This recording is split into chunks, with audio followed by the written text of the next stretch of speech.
Hello everyone, welcome back to the YouTube channel Dr. Alam Services. I am Mohammad Uwais Alam, final year MBBS student at government medical college Fatehpur. तो अभी इस video में बात करने वाला हूँ एक इम्पोर्टेंट अपडेट के बारे में, जो कि है गुजरात नीट काउंसलिंग के स्टार्ट होने से रिलेटेड। ऑफिशियली नोटिफिकेशन इसका कल ही आ गया था, और जो रजिस्ट्रेशन की टाइमलाइन है वो क्या है, क्या रूल्स रेगुलेशन हैं और कितना आपको अमाउंट लगेगा रजिस्ट्रेशन में, बाकी की काउंसलिंग कब होगी और जो बचे हुए स्टेट हैं उन सब की काउंसलिंग कब स्टार्ट हो सकती है, और पिछले साल की गुजरात के अंदर क्या कट ऑफ रही थी कॉलेज वाइज MBBS BDS के लिए, BAMS BHMS और BOMS कॉलेजेस के लिए। तो पूरा डिस्कशन इस वीडियो में रहने वाला है। जो लोग भी चैनल पर पहली बार आए हैं वो चैनल को सब्सक्राइब करें, वीडियो को लाइक करें और अपने फ्रेंड्स में ज़रूर शेयर करें। आपको कंप्लीट काउंसलिंग का प्रोसेस अपडेट और पूरी इन्फॉर्मेशन इस चैनल पर मिलती है, तो सब लोग चैनल के साथ जुड़ जाएँ। आप ये ऑफिशियल वेबसाइट है गुजरात नीट काउंसलिंग के लिए, आप गूगल पर जाके सर्च करेंगे medad.gujarat.org, तो आप जो ऑफिशियल वेबसाइट है काउंसलिंग के लिए उस पर पहुंच जाएंगे। यहाँ पर आपको अपडेट्स में मिलेगा UG medical dental Ayurveda and homeopathy 2025-2026 के लिए जो नोटिफिकेशन है वो लेटेस्ट का आपको दिख जाएगा, जो कि 4 जुलाई को ही यहाँ पर वेबसाइट पर अपडेट हुआ था। तो बाकी अदर स्टेट्स के अंदर या ऑल इंडिया में क्या होता है, एक ही बार रजिस्ट्रेशन स्टार्ट होता है, यानी टाइमलाइन आता है कि इस डे से लेकर इस डे के बीच में आपका रजिस्ट्रेशन होगा काउंसलिंग के लिए। फिर उसके बाद आपका चॉइस फिलिंग होता है और फिर कॉलेज अलॉटमेंट के बाद आपको कॉलेज में जाकर एडमिशन लेना होता है। लेकिन कुछ स्टेट्स ऐसे हैं जहाँ पर रजिस्ट्रेशन पहले ही करा के रख लिया जाता है काउंसलिंग से पहले ही। तो उसमें कुछ स्टेट्स में एक दिल्ली की आ जाती है IPU काउंसलिंग, कर्नाटका की काउंसलिंग आ जाती है, केरला की काउंसलिंग आ जाती है। वैसे ही यहाँ पर गुजरात के अंदर भी देखने को मिलता है आपको कि एक्चुअल काउंसलिंग से पहले ही रजिस्ट्रेशन और चॉइस फिलिंग वगैरह यहाँ पर जो आपका पिन परचेज़ है वो करा के रख लिया जाता है। बाकी जब एक्चुअल काउंसलिंग स्टार्ट होगी तो उस टाइम पर आपसे सिर्फ और सिर्फ चॉइस फिलिंग कराई जाएगी और फिर कॉलेज में अलॉटमेंट का रिजल्ट आएगा और फिर आप जाकर कॉलेज में एडमिशन लेंगे। तो इस टाइप का कुछ थोड़ा प्रोसेस रहता है। तो यहाँ पर इस साल के लिए जो रजिस्ट्रेशन है और जो पिन परचेजमेंट है वो स्टार्ट हो गया है। पिन परचेजमेंट क्या है कि यहाँ पर आप जब रजिस्ट्रेशन करते हैं तो एक यूनिक आपको पिन मिल जाएगा और उसमें आपको कुछ अमाउंट भी भरना पड़ेगा। जैसे बाकी जगहों पर आपको रजिस्ट्रेशन फीस और सिक्योरिटी देनी होती है, उसी तरीके से यहाँ पर भी आपको देनी पड़ेगी। क्या अमाउंट लगेगा, आप इस ऑफिशियल वेबसाइट पर जाएंगे तो यहाँ पर आपको ये पूरा नोटिफिकेशन दिख जाएगा। ये है आपके सामने एडवर्टाइजमेंट, यानी जो ऑफिशियल नोटिफिकेशन है। अब 2 लैंग्वेज में यहाँ पर ये रहता है। ऊपर जब आप आएंगे तो गुजराती लैंग्वेज में दिखेगा और नीचे की तरफ आएंगे तो इंग्लिश लैंग्वेज में आपको दिखेगा। सबसे पहले आप टाइमलाइन देख लें कि ऑनलाइन पिन परचेज़ करने की जो टाइमलाइन है वो 5/7/2025 यानी आज 10 बजे से लेकर 18/7/2025 18 जुलाई तक आप दोपहर के 2 बजे तक आप सब जो है पिन परचेज़ कर सकते हैं, यानी अपना रजिस्ट्रेशन वगैरह कंप्लीट कर सकते हैं। ऑनलाइन रजिस्ट्रेशन भी इसी टाइम में करेंगे और फिर उसके बाद आपका डॉक्यूमेंट का वेरिफिकेशन यहाँ पर पहले ही हो जाता है। जो भी आपके डॉक्यूमेंट्स हैं उसके लिए आपको फिजिकली जाके जो इनके सेंटर्स हैं वहाँ पे जाकर अपने डॉक्यूमेंट्स का वेरिफिकेशन कराना होगा।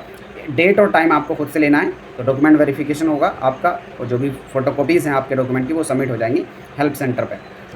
अगर फ़ीस की बात की जाए तो यहाँ पर जो आपका रजिस्ट्रेशन फ़ीस है वो 1000 का लगेगा नॉन रिफंडेबल, और सिक्योरिटी अमाउंट आपका 10,000 लगेगा। तो टोटल मिलाकर आपको 11,000 यहाँ पर जमा करना पड़ेगा। जैसे ही आप पूरा रजिस्ट्रेशन कर लेंगे उसके बाद आपको जो है टाइमलाइन लेनी है कि किस टाइम पर जाकर आपको डॉक्यूमेंट्स वेरिफिकेशन कराना है इनके हेल्प सेंटर पे जाके। ठीक है, तो बाकी की इन्फॉर्मेशन यहाँ पर इन्होंने वही दी है। और जो ऑल इंडिया कोटा की सीट्स हैं स्पेशली BAMS और BHMS की, अगर आप उसमें पार्टिसिपेट करना चाहते हैं, क्योंकि गुजरात जो है एक क्लोज स्टेट है, तो MBBS BDS में तो जो गुजरात के रहने वाले कैंडिडेट है वही पार्टिसिपेट करेंगे। और जो बाकी आयुष यानी BAMS और BHMS की सीट्स हैं 15% प्राइवेट कॉलेजेस के अंदर, तो उसमें अदर स्टेट के स्टूडेंट भी पार्टिसिपेट कर सकते हैं और जो गुजरात के रहने वाले कैंडिडेट है वो भी पार्टिसिपेट कर सकते हैं। लेकिन जो गुजरात स्टेट कोटा यानी 85% में पार्टिसिपेट कर रहे हैं और जो ऑल इंडिया 15% में पार्टिसिपेट कर रहे हैं, दोनों का प्रोसेस अलग है प्राइवेट सीट्स के अंदर ही BAMS और BHMS में। अगर दूसरे स्टेट के रहने वाले हैं और गुजरात में प्राइवेट BAMS BHMS को ले रहे हैं तो उनको अलग से रजिस्ट्रेशन करना पड़ेगा। उसका लिंक भी यहाँ पर इन्होंने दिया है। ये जो लिंक है यहाँ से जाकर आपको रजिस्ट्रेशन करना है। और यहाँ पर अगर दोनों जगह पर पार्टिसिपेट कोई कैंडिडेट करता है, यानी अगर गुजरात के रहने वाले हैं तो गुजरात स्टेट कोटा में पार्टिसिपेट कर रहे हैं और प्राइवेट BAMS BHMS के लिए ऑल इंडिया 15% कोटा की जो सीट्स हैं उसमें भी पार्टिसिपेट कर रहे हैं, तो अलग से 11,000 रुपये का आपको रजिस्ट्रेशन करना पड़ेगा। ठीक है, तो ये आपका नोटिफिकेशन रहा। फिर बाकी की जो इन्फॉर्मेशन है यहाँ पर इन्होंने पूरी वेबसाइट पर दे दी है, और क्या एलिजिबिलिटी है काउंसलिंग करने के लिए, क्या डॉक्यूमेंट्स लगेंगे, ये सारी इन्फॉर्मेशन आपको इसी वेबसाइट पे जाकर मिल जाएगी। एलिजिबिलिटी की थोड़ी यहाँ पर बात कर लेते हैं इस साल के लिए। देखो, तो BHMS के लिए अगर कोई स्टूडेंट है तो जस्ट 12th पास है तो वो पार्टिसिपेट कर सकता है। ओवरऑल 12th पास स्टैंडर्ड ही चाहिए नीट 2025 में। और BAMS के लिए जो आपके 12th में कितने मार्क्स हैं ये भी थोड़ा रेस्ट्रिक्शन है। इंग्लिश और PCB टोटल मिलाकर आपका 50% से ऊपर होना चाहिए जनरल और EWS के लिए। PWD है तो 45%, और अगर category SC ST SC BC से बिलोंग करते हैं तो 40% भी आप पार्टिसिपेट कर सकते हैं।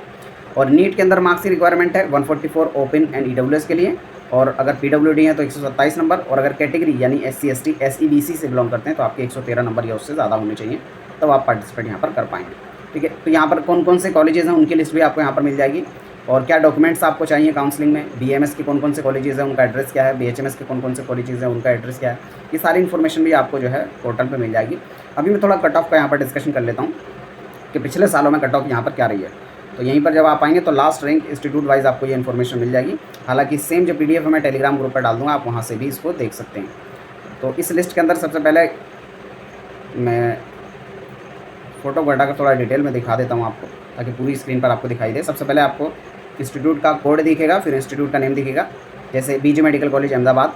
तो इसमें लास्ट ईयर क्या कट ऑफ रही थी अलग अलग कैटेगरी वाइज।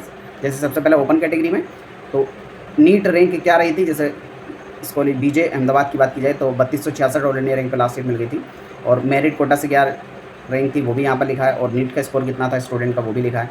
SC कैटेगरी में क्या कट ऑफ रही थी वो भी आपको यहाँ पर मिलेगा, ST में, और SEBC में क्या कट ऑफ रही थी, और EWS कैटेगरी में क्या कट ऑफ रही थी वो भी आपको यहाँ पर पूरी इन्फॉर्मेशन मिल जाएगी।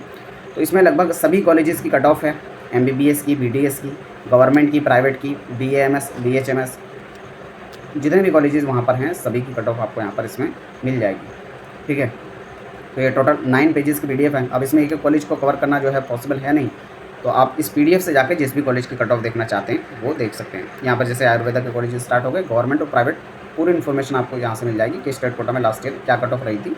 BHMS की भी पूरी इन्फॉर्मेशन यहाँ से मिल जाएगी। ठीक है, बाकी बात की जाए कि अदर स्टेट वाली जो काउंसलिंग है उनका क्या स्टेटस है, तो देखो वो फाइनल जो होगा नीट का जो कोर्ट के अंदर केस चल रहा है उसके बाद ही कंफर्म होगा कि क्या ऑफिशियल डेट्स रहने वाली हैं। स्पेशली बात की जाए MCC काउंसलिंग की या अदर स्टेट काउंसलिंग्स की, तो जहाँ पर पहले रजिस्ट्रेशन होकर रख दिए जाते हैं तो वहाँ पर तो रजिस्ट्रेशन स्टार्ट हो जाएगा जल्दी ही। जैसे कर्नाटका हो गया, केरला में ऑलरेडी दिया जा चुका है टाइम, हो सकता है अभी एक बार और भी दोबारा से टाइम दिया जाए केरला में भी। स्पेशली कर्नाटका के लिए काफ़ी स्टूडेंट वेट कर रहे हैं, तो उसका भी बहुत जल्द एक्सपेक्टेड है कि काउंसलिंग स्टार्ट हो जाए। और जो बाकी स्टेट हैं जहाँ पर काउंसलिंग के टाइम पर ही रजिस्ट्रेशन वगैरह पूरा एक साथ किया जाता है, तो उसमें भी टाइम लगेगा नोटिफिकेशन आने में, क्योंकि अभी 10 जुलाई को जो है आपकी कोर्ट में सुनवाई है, और उसके बाद ही क्लियर हो पाएगा कि जो 75 बच्चे हैं उनका रीनीट होगा कि नहीं होगा। हालांकि उसके चांसेस मुझे कम लग रहे हैं, क्योंकि जो NT है वो किसी भी तरीके से अपनी गलती को एक्सेप्ट नहीं करेगा और किसी भी हालत में वो नहीं होने देगा रीनीट, क्योंकि काफ़ी बड़ी बॉडी है और काफ़ी उनके कंट्रोल की चीज़ें हैं। तो रियलिटी तो यही है, बस इसमें थोड़ा टाइम लग रहा है, स्टूडेंट्स का इसमें भी नुकसान हो रहा है। अभी एग्जैक्ट तो जब नोटिफिकेशन आ जाएगा या कोर्ट का ऑर्डर आ जाएगा तभी कुछ कह सकते हैं। बाकी किसी भी तरह का कोई भी अपडेट आपको आता है काउंसलिंग से रिलेटेड तो आपको इसी चैनल पर मिल जाएगा, इसलिए सब लोग चैनल के साथ जुड़ जाएं और चैनल को अपने फ्रेंड्स में या जो लोग काउंसलिंग कर रहे हैं उनके पास भी ज़रूर भेजें। किसी भी तरह की कोई क्वेरी है, डाउट है, आप कमेंट बॉक्स में बता सकते हैं। मिलते हैं नेक्स्ट वीडियो में, तब तक के लिए थैंक यू।